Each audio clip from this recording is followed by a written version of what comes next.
Hello, everybody. My name is Bog Negen, and today we're going to talk about the future, the omni-experiential future of retail marketing. But let me start by sharing this.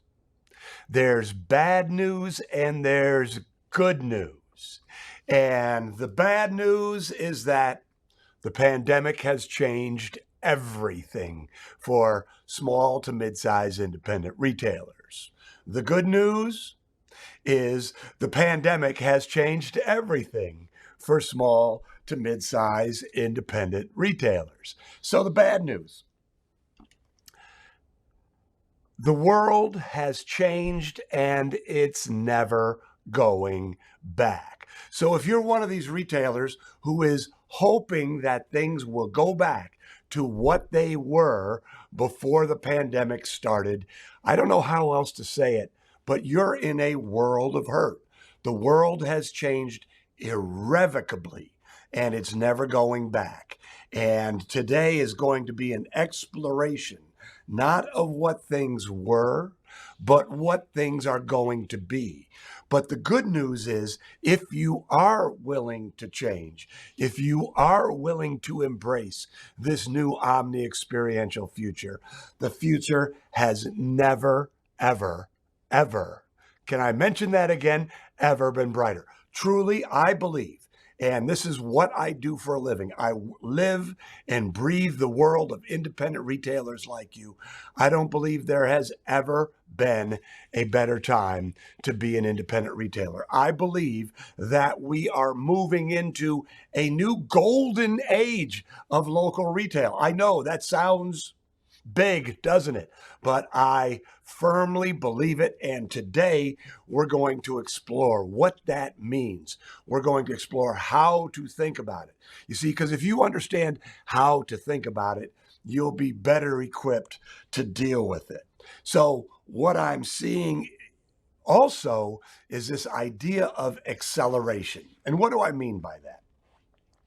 I mean that because of the changes that the pandemic has brought, that the people who embrace new technologies, the people who embrace omni-experiential, and we are going to talk about that in a little while, the people who embrace it, their success will accelerate.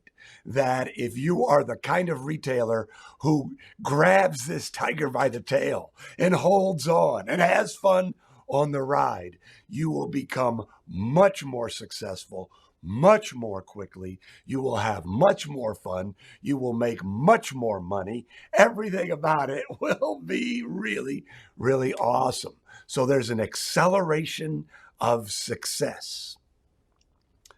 Unfortunately, there is also an acceleration of failure. And if you are not willing to embrace these changes, if you are not willing to change, if you are hoping that things go back to what they were, and by the way, hope is not a marketing strategy. If you hope that things are going to go back to the way they were, I don't know how else to say it, but you are in a world of hurt. Your failure or your diminished success will accelerate. You know, this is what will accelerate. There's two types of these retailers who won't embrace the future. There are failures, as in people who don't embrace this omni-experiential future are going to go out of business much more quickly. But there's also what I call the walking dead. And the walking dead are people who stay in business, stay afloat by hook or by crook, but they're frustrated, they're annoyed, they blame everyone for their lack of success, they're perplexed by the future, and, I really think that going out of business and starting something new, doing something different, is better than being the walking dead. I know a lot of retailers who are in that walking dead category, and it is a really, really sad sight to see. So I'm encouraging you to recognize that this is your moment. This is your moment to take it, to grab the golden ring. It is your moment to let go of fear and embrace all of the possibilities, to accelerate that success. Here's what I want to say. One more thing goes into this acceleration of failure is that there's no more room for hobbyists. And we're going to get into that in a little while. But again, your job right now is to really, really let go of your fear of change and embrace change. Get on that, that wild ride and have fun with it. So that's kind of what the future looks like. But before we sort of get deeper into it, please allow me to introduce myself. So, I'm doing this so that if you haven't heard of me, if you haven't heard of WhizBang Retail Training, that you'll recognize that I have some credibility, that I have something that qualifies me to sit here and talk to you, something that I hope will allow you to listen to what I'm saying with open ears, with open heart, with open mind. So as I mentioned at the very beginning, my name is Bog Negen, and for the last 40 some odd years, I have lived in the world of independent retail. Well, in 1981, I was 23 years old. I had just graduated from college, and I didn't want to get a real job, and I had a new hobby. That hobby was kite flying. I loved everything about kite flying. And since I didn't want to get a real job and I loved everything about kite flying, I thought I'd open a kite store. Sort of my mentality was I shop, therefore I can run a successful retail store. You all know that that's so far from the truth. But anyway, I went up to Mackinac City, Michigan. Here is a map of Michigan. Mackinac City is at the northern tip of the Lower Peninsula. We call it the tip of the mitt. For reference, Chicago is at the very bottom of Lake Michigan, and I started one of the world's first kite stores. I had $2,000 in cash. I had zero business experience. I sold shoes for 3 months in college, but that was the extent of my retail experience. And, so the statistical odds of the Mackinac Kite Company, being around today, which it is, are essentially zero. So, I started this business on enthusiasm, on a passion for my kites. That first year, I hired my brother, Steve. He became my junior partner. And for 19 years, we built that business. First year, we did a pitiful $17,000 in annual sales. And in 1999, when I sold it to Steve, we were about a $3.5 million business. And, that may not seem like a lot to some of you, but if you're selling kites and toys and yo-yos, we had built a nice business. But even more importantly, and more germane to this conversation, Steve and I had become good. We had become really good merchants. We had become what we call retail pros. And so much of what we're going to talk about today is dependent on you being a retail pro, meaning everything worked the way it was supposed to. A lot of that I attribute to hiring my wife, Susan. She wasn't my wife at the time, but we hired Susan, and she was a department store executive. So she brought a set of skills that to our small independent local retail store that most of the retailers we work with don't have. So, the business was good. We were proud of it. It was running the way it was supposed to run. Then in 1999, Brother Steve came to me and said, "Hey, Bob, you want to sell me your share of the company?" I said, yes. And Susan and I left the Mackinac Kite Company and started this company, WhizBang Retail Training. And for the last 20 odd some years, all we have been doing is helping small to mid-size independent brick and mortar retailers, probably like you, run better businesses, become more successful, get the skills you need to be more successful. That's what we do. That's what we come to work to do every single day. And all of that experience is what gives me confidence in telling you that what I believe, I am 98% confident that what I'm sharing with you today is indeed the future of independent retail marketing. And it is why I believe that there has never been a better time to be an independent retailer. So before we dig into it, I do want to say that we are going to have about 10 minutes for Q&A at the very end. My man Nate at Bigley is behind the boards there, and he's monitoring chat. So if you have any questions, put them in chat. I will field as many of them as I can in the time allotted, but just put them in chat. I'm not watching it right now. I become distracted when I can see chat. I've got the attention span of a gnat. So that's why we're doing things that way.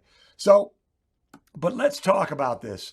This idea of the pandemic has changed everything.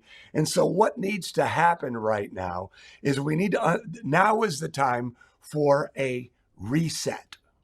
Now is the time to say, okay, my business was what it was. I survived the pandemic. And don't get me wrong, the pandemic is not over yet. There are still problems created by the pandemic.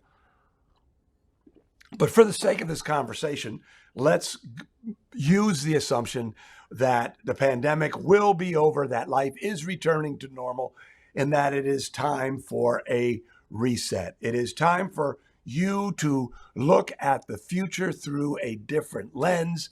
It is time for you to do business differently. It is time for you to make a change. So there's a couple of shifts that I want to share with you. The first is BC,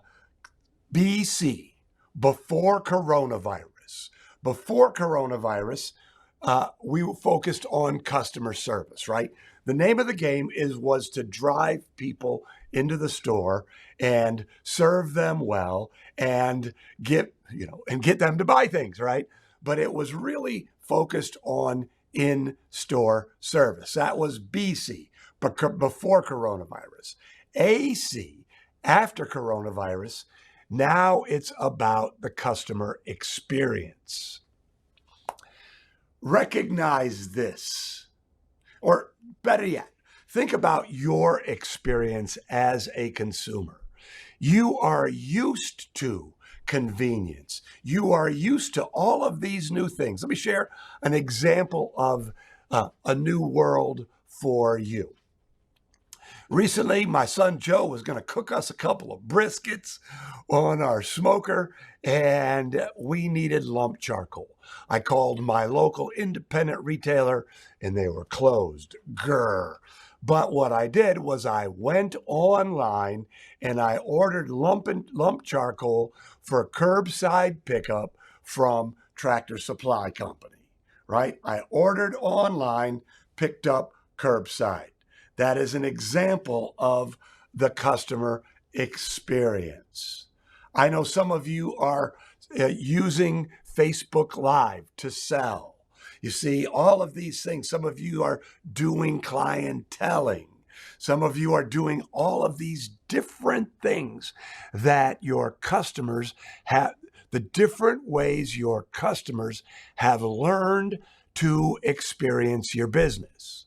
So while before it was about in-store service, now it's about this myriad of ways that your customers can experience you and your brand, and a myriad of ways that people can buy from you and your brand. Again, BC, it was get people into your store. AC, it's Omni-Experiential. So what is Omni-Experiential? Omni-Experiential is this idea that people want many ways. Omni is a Latin word that means many or all, whereas before, drive people in the store. Some small, mid-sized retailers had some e-commerce capabilities, but I don't know if you're like many people in our community. The pandemic all of a sudden forced you to up your e-commerce game. So e-commerce is one way that people experience your brand. Social selling is another way that people experience your brand. Uh, you know, um, Curbside pickup, delivery, being able to to call people on the phone. You want to give people many ways as possible for people to experience your brand and to see your brand. So Omni-Experiential is this idea that the name of the game for marketing is not driving people into the store, but it's giving them lots of ways, many ways to experience your brand and to buy from you. But now here's the problem, or here is the opportunity, is that in order for you to be a really, really great omni-experiential retailer, first and foremost, you have to be incredibly fundamentally strong. You can't be a hobbyist. You can't be the kind of person who opens their store and hopes that things work out. You have to become a retail pro. You have to understand that you need to know how to buy correctly so that you never run out of best sellers. You need to be fundamentally strong. You need to understand how to lead and manage so that your team gives your customers an amazing experience. You need to be fundamentally sound in that you need to coach your people and train your people, not just to be good, kind, friendly, helpful people, but so that they understand the products you sell and that they know how to sell, that they have a selling system that they use with every customer to make sure that that customer gets a great experience and their purchase is everything that it should and could be. You need to be fundamentally strong in your store operations. I can tell you from my experience, I was a guy whose store looked like a tornado ran through it. If you went in my back room, you would go, how does anybody find anything here? But then I learned how to really, really up my store operations game.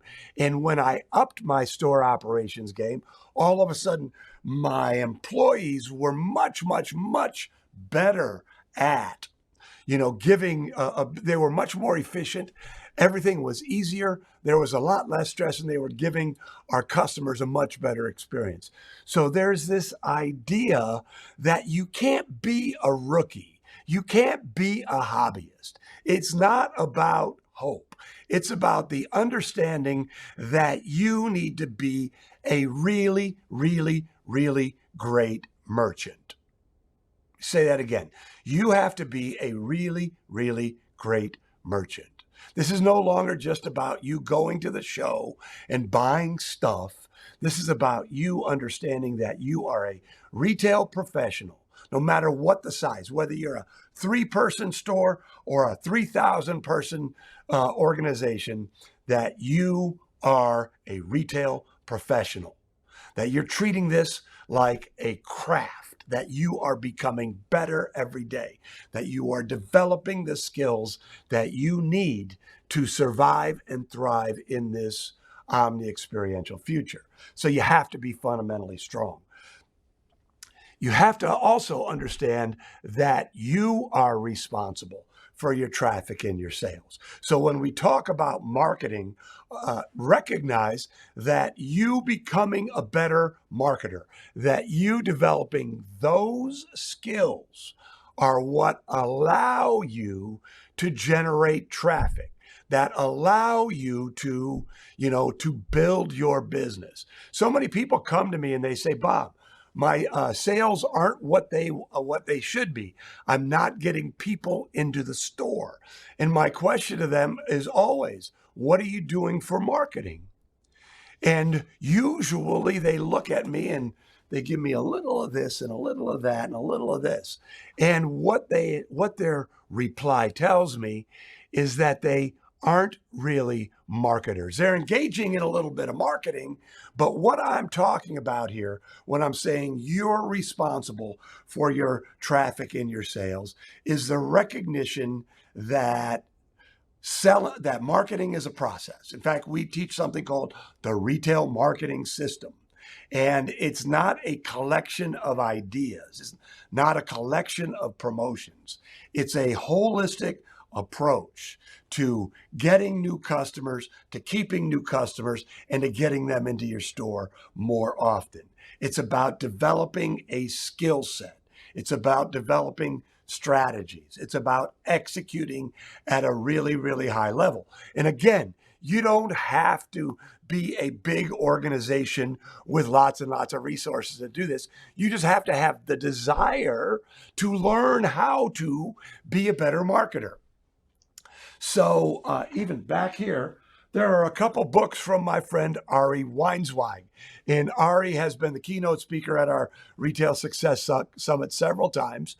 And Ari started the Zingerman family of companies in Ann Arbor, Michigan. Inc. magazine named them one of the best small companies to work for in America. They've got an enormous amount of accolades. They really, really run a great collection of businesses, local businesses that they've grown to. Last I talked to Ari, it was about an $80 million company, family of businesses. Ari's partner and co-founder, Paul Saginaw, has a great quote that is germane to this. And Paul said, "Don't get furious, get curious. Don't get furious, get curious." So when you have a problem, whether it's with marketing, whether it's with buying, whether it's with anything, recognize that problems point to the need for you to develop a skill. So when we talk about marketing in this omni-experiential future, what I want you to recognize is that as you transition from the way you've always done it, BC, to AC, the way that I'm suggesting you should to must do it in the future. When you get frustrated with the transition, don't get furious, don't get frustrated. Recognize that you need to develop a whole new set of skills and need to recognize that you have that ability, that so much of the frustration that I hear and feel from independent retailers like you is this idea that you're getting beat up by the big boys. If you're a pet store, you're getting beat up by Chewy's. All of you might be feeling like you're getting beat up by Amazon. And I want to really, really challenge that mindset. And here's a metaphor that I'm going to share with you that hopefully helps you understand what this means, what you can do. And so the metaphor is a freighter versus a little speedboat. And think of the big online brands, or think of your big competitors, big box stores, not the bad ones, the good ones. The bad ones are going out of business. The good ones are here to stay. But think of them as a freighter. We're here on Lake Michigan, and we have big freighters that are carrying enormous amounts of cargo around the Great Lakes. And so Amazon, all of these big online brands are the freighters. Amazon has access to almost unlimited capital. They have treasure troves of data that they are experts in mining. They have technology infrastructures that we could all die for. They have capacity that we can't even imagine. They have bandwidth that makes me green with jealousy. So Amazon and all of those big online brands and all of your big competitors, chain stores, they all have their competitive advantages. And their competitive advantages typically come with size and resources, access to resources. But now, this is where it gets really fun for you. You are the speedboat. The freighter can't turn around on a dime. A freighter can't stop on a dime. A freighter takes, hundreds and hundreds and hundreds of yards to shift directions in a meaningful way. But you are the speedboat. So if there's a storm coming and you're in a speedboat, you can beach the the boat. You can go to safety. You can go into inlets. You can change directions on a dime. And that is your competitive advantage. Your competitive advantage is your speed. Your competitive advantage is your creativity. Your competitive advantage is your nimbleness. So when we talk about omni-experiential, and when you take responsibility for your marketing, for your success, for your future, all of a sudden, you now recognize, I'm asking you to recognize that you have everything in your power to compete with any other business in the retail space in the future. You have the ability to compete and even win. There's not even a win. You're not trying to beat Amazon. You're trying to be the best business that you can be. But here's the big but. You have to do it correctly. You have to have the right mindset. Let's do that. Then let's talk about some tactics. First of all, the number one mindset of one of it is this idea of you have to be a pro. The second one is this idea of givers get. Givers get. The best independent retailers, in the future, are going to be intensely customer focused. So when I talk about givers get, let's back up and let's talk about this thing called the rule of reciprocity. And the rule of reciprocity is a social psychological rule that basically says givers get. And what you're looking to do is social anthropologists contend that we are the only species that proactively builds webs of indebtedness. The rule of reciprocity says when you give something to someone, that they feel the need to give back. And when you build a web of indebtedness, all of a sudden, you're going to build a better business. Your business is going to become a lot more fun. So what I'm suggesting from this shift to givers get, to this idea of the rule of reciprocity, is that you think about it this way. WWMCW. Let me say it again. WWMCW. WWMCW is an acronym that Susan and I created to describe both a strategy and a philosophy. WWMCW is an acronym for what would my customer want? What would my customer want? Now, WWMCW is a philosophy. A philosophy is defined as a way you look at life. So when you think about your business, you're no longer thinking about what you can get.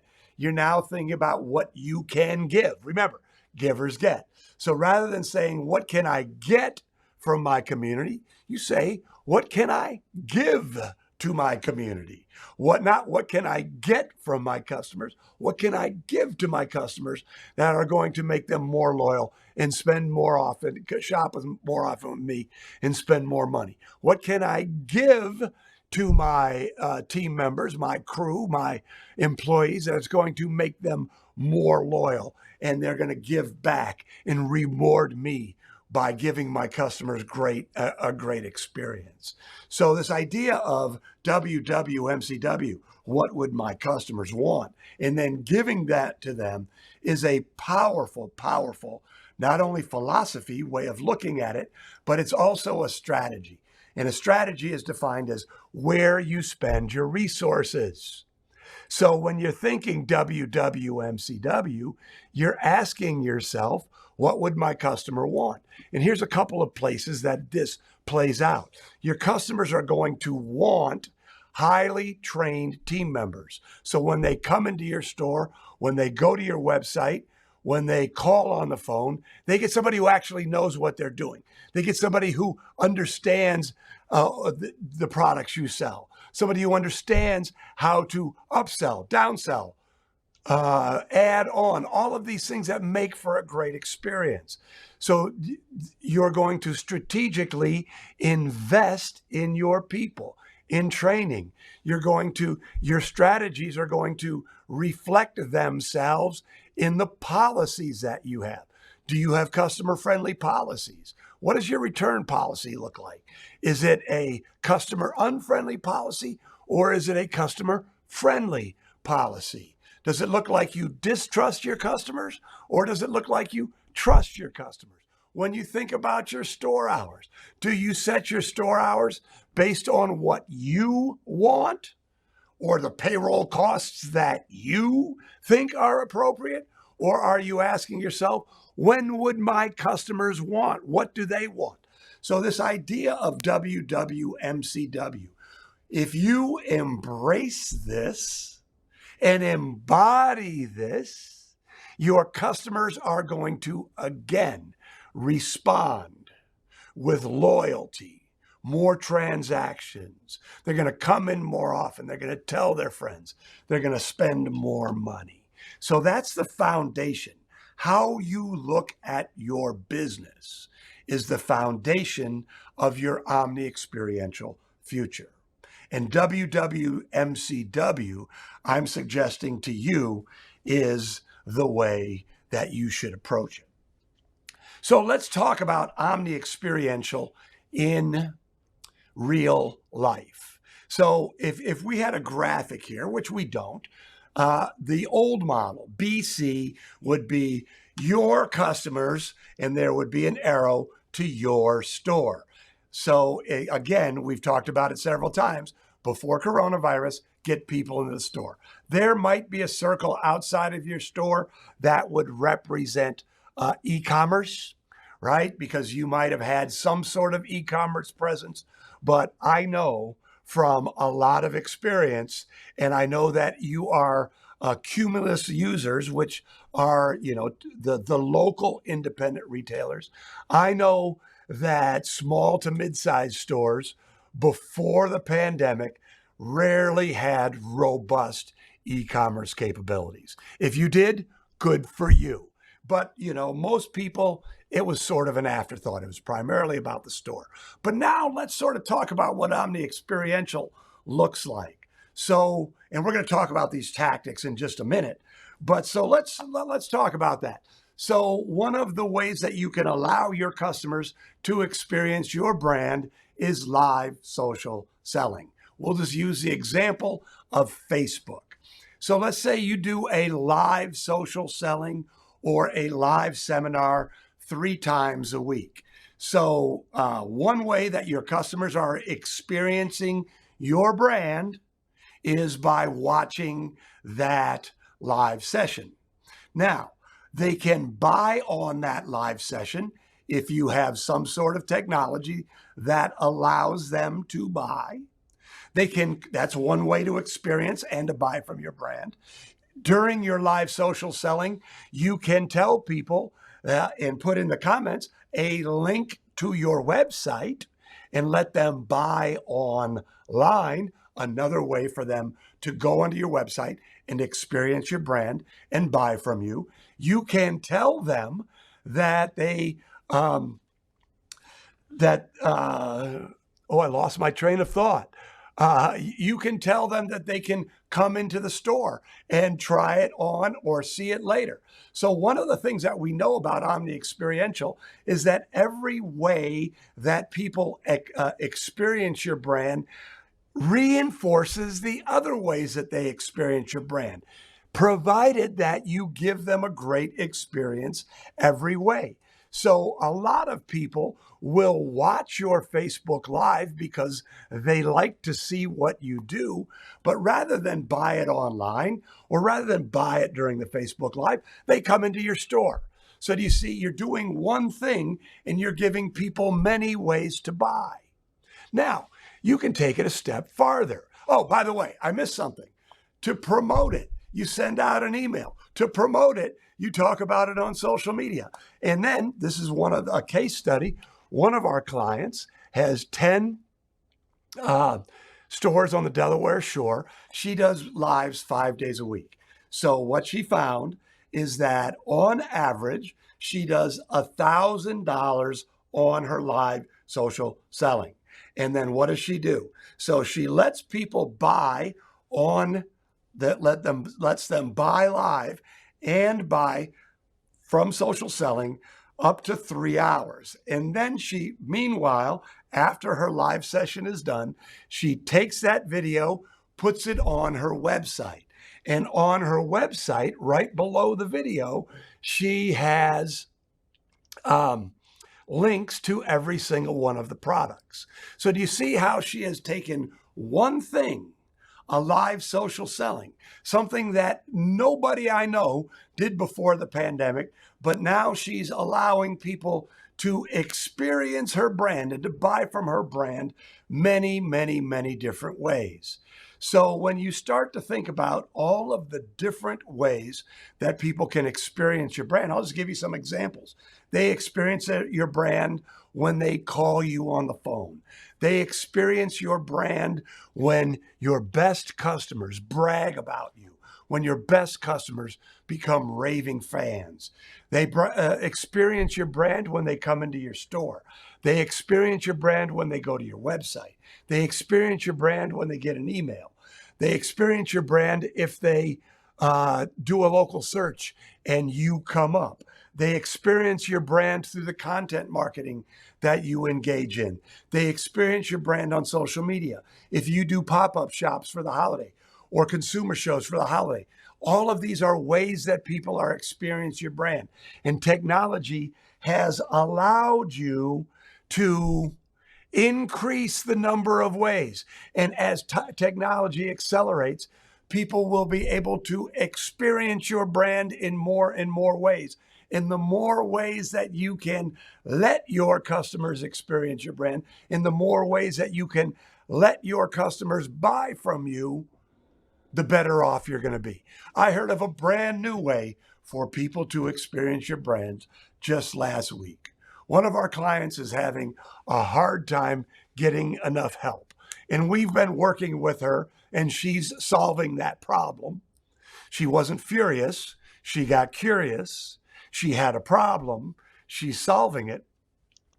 But one of the solutions that we came up with until she gets more help is putting QR codes on lots of the products in her store. So if somebody clicked on the QR code, it went to that product on her website. So if the person, let's say I was in her store and I saw something that was interesting. It's a toy and gift shop. And so I said, oh, this game looks interesting. On my phone, I pull up the QR code. It takes me to the website. I learn about the game, which is good because she doesn't have enough help to have to go up and, teach me the game, learn the game and all those things. But what she found was that people were actually buying it online. It made their shopping experience easier. So I call that in-store, in-store, buy online. So you see, all of these technologies are going to be easier and easier. Amazon is talking about having, no employees in the stores of their future. If you take it and you grab it and you walk out the door, You just have to identify yourself when you walk in and grab what you want, and it will charge you on the way out. All of this stuff is the future, folks. And so you can be afraid of it or you can embrace it. So Omni-Experiential, all of these ways. So let's start getting into what are specific tactics. So before we begin, we need to make sure that if you're taking notes, write this down. Excuse me. It's not your customer's job to remember you. It's your job to be remembered. And let me add to that quote for just a moment. It's not your job to remember. It's not your customer's job to remember you. It's your job to be memorable. So one of the main things I want to say to you is that marketing is not hope. Hope is not a marketing strategy. Remember earlier in this talk, I shared with you that it is really, really important that you take responsibility for what's happening. And so what I'm talking about here is you need to stay in touch with your customers. You cannot just hope that they came in and they got a great experience and they come back. So how do we do this? First of all, one of the keystones, one of the most important foundational pieces of your omni-experiential marketing future is email marketing. Yes, I know.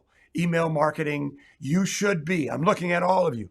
As a retail expert, as a marketing expert, I'm telling you that you should be sending your customers an email every single week. Not a pitch, not a product offer, something that is interesting, something that is fun, a solution to their problems. Stay in touch. Build it up. Build that relationship. Now, here's something else that when we talk about marketing, so again, WWMCW is the foundation of your omni-experiential marketing, but building your customer database sits right on top of it because you cannot proactively build relationships if you don't have the contact information. So you're building your customer database, you're building the contacts of those customers. Why? So that you can proactively build the relationships. The best way, by the way, to get contact information is to have a great loyalty program. See, when you have a great loyalty program, you're not saying to somebody, hey, can I have your email address? Because you know what the answer is. No, you're just going to bug me with offers. You're just going to inundate me with email marketing. The answer is when you have a great loyalty program, you're inviting people to join and they're gladly going to join because your loyalty program has great benefits. And then once they've given you their name, address, email address, text number, think about what's happening. When somebody gives you their contact information, they are figuratively raising their hands and saying to you, yes, you can market to me. This is an honor, folks. They're giving you permission. Now, you need to honor that permission by marketing to them correctly. You need to honor that permission by making your marketing, again, fun, interesting, helpful, useful, funny. We're not going to get into all of it here. We don't have the time, but recognize that building your list so that you can build the relationship sits right on top of WWMCW. And that email marketing and the number of emails that you send is dependent on the size of your list, is one of the ways that you bring people into your omni-experiential marketing. Going back to the example I talked about earlier, if you're going to do a Facebook Live, whether it's pure content, in this Facebook Live, I'm going to teach you how to ... I'm going to show you how to ... I've got an expert who's going to talk about ... You send an email, that drives them to your Facebook Live. You post about it on social media, that's going to drive them to your Facebook Live. but email marketing is so incredibly important. Your social media is part of your omni-experiential marketing. Social media, again, is one of those ways that you build the relationship, that you drive people to other parts of your business. So your social media may drive them to your website. Your social media might drive them to a pop-up shop. Your social media might drive them to an in-store promotion. Your social media might drive them to something else that you're doing in your business, something fun and interesting. But I want to make this comment real quickly here. I love social media, but I'm looking at all of you and encouraging you to recognize that social media should not be where you place all of your eggs. Say that again. Social media is only part of your omni-experiential future. Only part. And I see far too many retailers they think they're good marketers because they've built a big following on social media. You all see it happening, don't you? It's getting harder and harder to get reach on social media platforms. They're making you pay for your reach. You build the community, you build the following. You can't communicate with them without paying for it. So I'm not saying you should stop doing social media. I am saying that social media is what I call a rented relationship. When somebody gives you their email address or their physical address, it is now an owned relationship. Sure, people can unsubscribe from your emails, but you have much, much, much greater control over the relationship. So what I'm suggesting to you, if you really want to build your foundation for a big success in the omni-experiential future, is that a big part of your social media is to get people to give you their email address so that you don't let them stay a social media follower. You proactively get them from being a social media follower to somebody in your customer database. You're always building your list. Text marketing is another way that people experience your brand. Direct mail, putting something in the mailbox, is another way that people experience your brand. Do you see what's happening? Those last examples: email marketing, text marketing, direct mail, putting a postcard or a piece of lumpy mail into somebody's mailbox.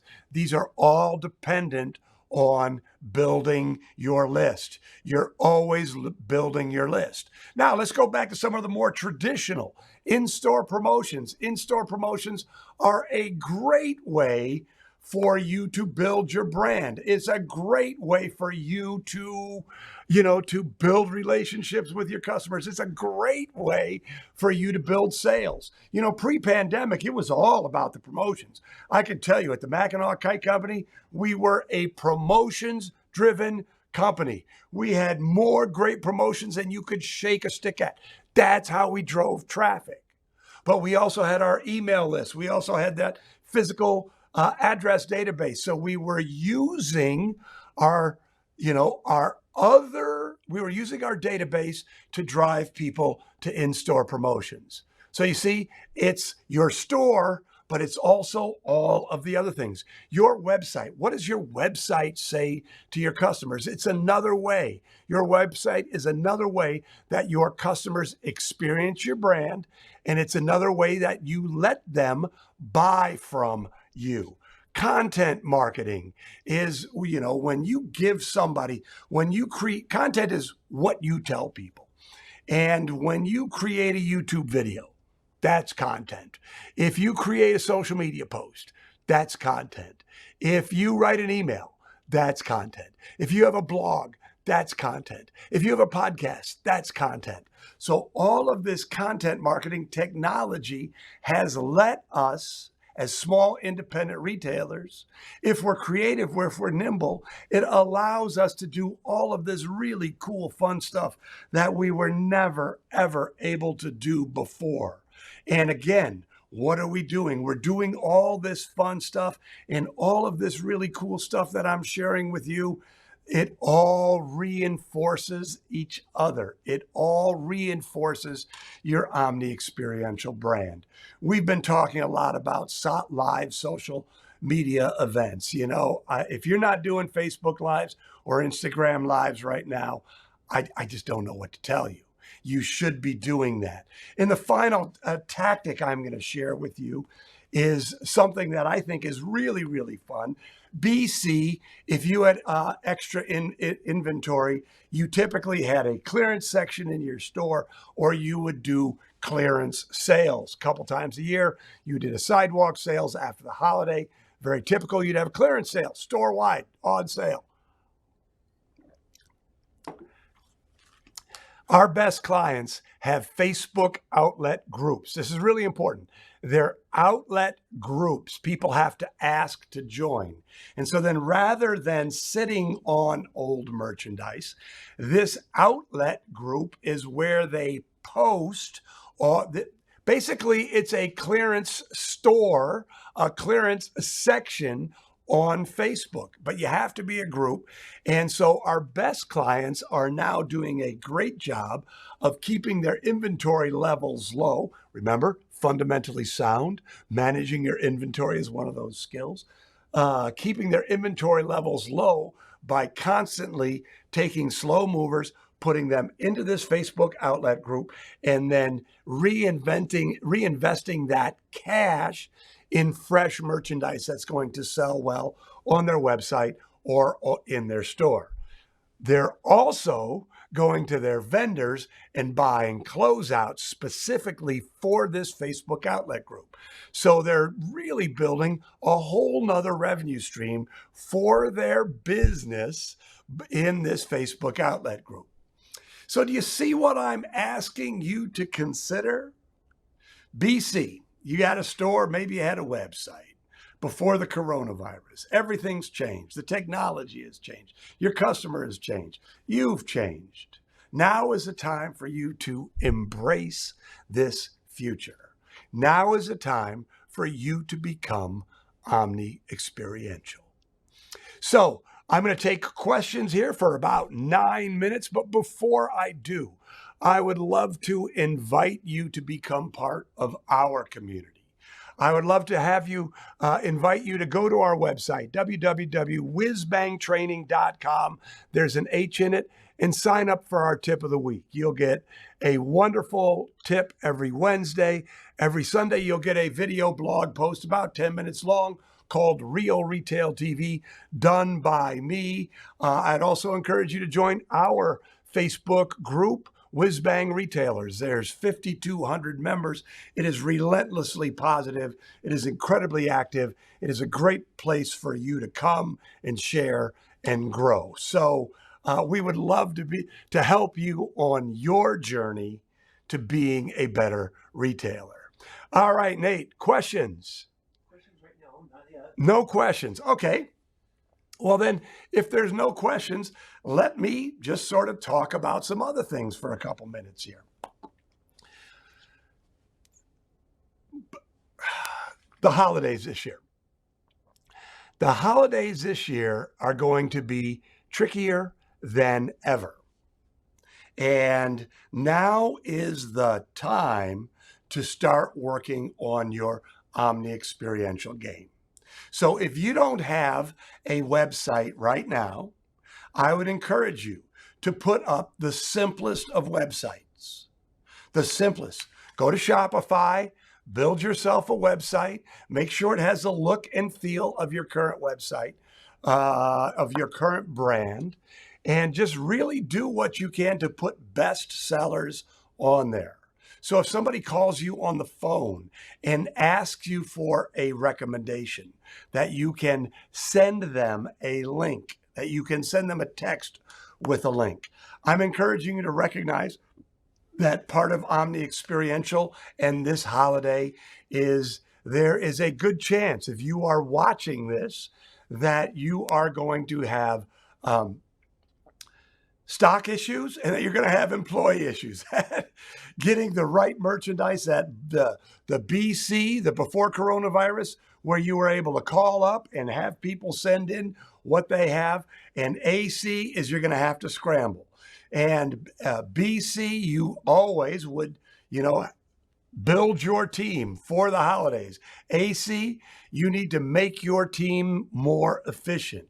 So this whole idea of you're not going to be able to count on the merchandise that you hope for, and you're not going to probably have enough people to manage your floor the way that you had hoped, really points to the need for really, really great in-store signage. You see, if you have great in-store signage, you can use that to sell the merchandise that you do have.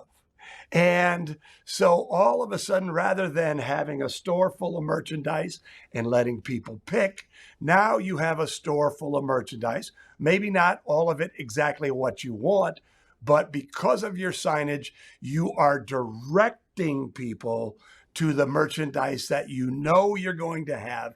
And that signage, not just price, but who it's for, how much it costs, what are the benefits, why it would be a great gift for ... that person. All of a sudden, you're proactively getting people to buy the stuff that you do have. And when you have great in-store signage, you're also taking some of the burden away from your team members. So let's just say that normally during the holidays, you've got 5 or 6 people on the floor, 10 people on the floor during a busy December Saturday. Now, all of a sudden, if you only have 4, people are going to go through, they're going to browse your store, they're going to look at the signs. And so by the time one of your people get to them, they will have information that will make the selling process more effective and efficient. Now, if you're good, if you're doing the things that I've told you, and you have a good website, this is a perfect example of where to use QR codes. I know before the pandemic, QR codes were all but dead. Now they're putting them on giant buildings, and I'm encouraging you to put them all over your store. So if people want more information about a product, they can click on the QR code and they'll be able to learn more. On your website, you might have videos of it in action. You might have videos of people talking about it. Let's just use the example of toys and games. Somebody would say, I would click on the QR code, it would go to a video, and I would have a testimonial. Man, Quarto is the funnest game I've played in years. I'm the testimonial, by the way. It's the funnest game I've played in years. It was really easy to learn. We had people over at our house for Thanksgiving, and the board was in use all the time. If you're thinking about getting a great game for anybody ages 10 and up, I can't recommend Quarto strongly enough. So that's the way that I'm asking you to think about. Remember what I shared earlier? You're a speedboat, baby. You are nimble. You are creative. You have got this. Just want to say that again. You have got this.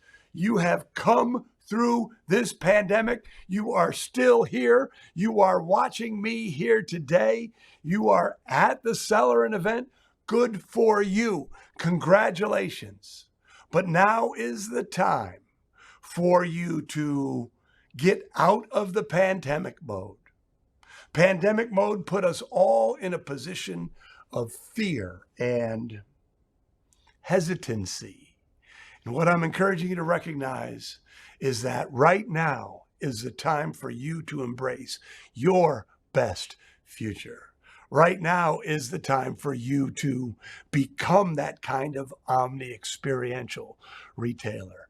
Now is the time for you to take hold of your destiny. Now is the time for you to make the future yours. All right, everybody, I hope that you found that helpful. My name is Bog Negen. I'm so honored that you spent the time with me here today. If you have any questions about any of this, please feel free to email me, bob.negen, bob.negen @whizbangtraining.com. There is an H in the WhizBang, but again, just so honored that you're here, so honored to be able to serve you. Thank you to Celerant for getting me or having me, or Celerant Technologies. I wish you the very best with everything, but especially I want to wish you an absolutely amazing holiday season. All right, everybody, take care. Thank you.